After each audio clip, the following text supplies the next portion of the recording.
ঈদুল আজহা উপলক্ষে পশুর হাটগুলো জমজমাট, কারণ পশুর সরবরাহ বেশি, কিন্তু তারপরও কাঙ্ক্ষিত বেচাকেনা না হওয়ায় দুশ্চিন্তায় খামারিরা।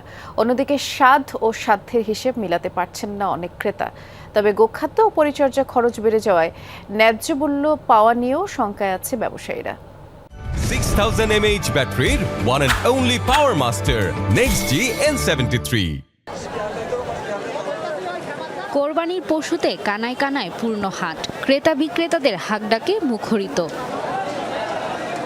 চুয়াডাঙ্গায় হাট ভর্তি গরু থাকলেও বেচাকেনায় গতি নেই। স্বাদ থাকলেও সাধ্যতে আটকে যাচ্ছেন অনেকে। বিক্রেতারা বলছেন বাড়তি পরিচর্যা খরচের প্রভাব পড়েছে পশুর দামে। দুপক্ষের দাবি ও প্রত্যাশা পূরণে চেষ্টা করছেন প্রাণী সম্পদ অধিদপ্তর। গরু অনেক জমেছে, গরুর কিনা লোক কম, ক্রেতা লোক মানে গরু এনেছে, চাষি লোক বেশি আনছে। গরু তো রাখলেও হবে না ভাই, কারণ গরু মেলা, গরুর খরিদ্দার নেই, গরু বিক্রি করতে পারছি না। বাজারে গরু আছে কিন্তু ব্যাপারই নেই। হাট ঘুরি দেখতেছি, এখনো পছন্দ মতো গরু পাই নাই, সেইভাবে দামে দরে হচ্ছে। এই গরুগুলি যারা বিক্রি করতে না পারলে তাদের কিন্তু ব্যাপক ক্ষতি হয়ে যাবে।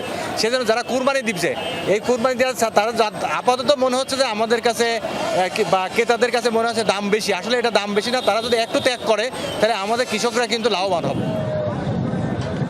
গোপালগঞ্জের পরানপুর পশুর হাটে বেড়েছে গবাদি পশুর সরবরাহ, তবে আশানুরূপ বেচাকেনা না হয় হতাশ খামারিরা।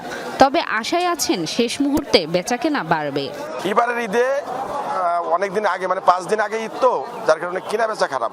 গরু আসছে পর্যাপ্ত পরিমাণে, কিন্তু কিনা বেচা হয়নি। ক্রেতা নাই, ক্রেতা কম, গরুর দামও কম। খাদ্যের যে দাম সেই হারে আমরা যারা খামারি আছি, আমরা ন্যায্য মূল্যটা পাচ্ছি না। ধরেন আমাদের বাজার আছে লাখখানেকের মধ্যে, আমরা হয়তো 3-4 ভাগে আমরা কিনতে চাচ্ছি, কিন্তু দেখা যাচ্ছে যে এই ভাগের সাথে এই দামের একটা মিলাতে পারছি না।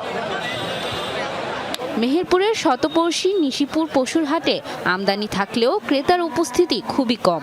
অন্যান্য বছরের তুলনায় পশু খাদ্যের দাম বেড়ে যাওয়ায় গরুর ন্যায্য মূল্য পাওয়া নিয়ে শঙ্কায় খামারিরা। বড় আশা করলে আসছিলাম কি গরুটা 3 লাখ 3.5 লাখ বিক্রি হবে, কিন্তু গরুটার দাম পাচ্ছি না। বড় গরু মোটামুটি বাজার ঠিক আছে, মানে ধরেন বেচার মতো, এই না যে বেচার মতো না। আর ছোট গরু বাজার অনেক চড়া আছে। হাটগুলোতে গবাদি পশু অসুস্থ হয়ে পড়লে তাৎক্ষণিক সেবা দেওয়ার জন্য মেডিকেল টিম প্রস্তুত রেখেছে প্রাণী সম্পদ অধিদপ্তর। রাফিকাতুন নিসা, যমুনা নিউজ।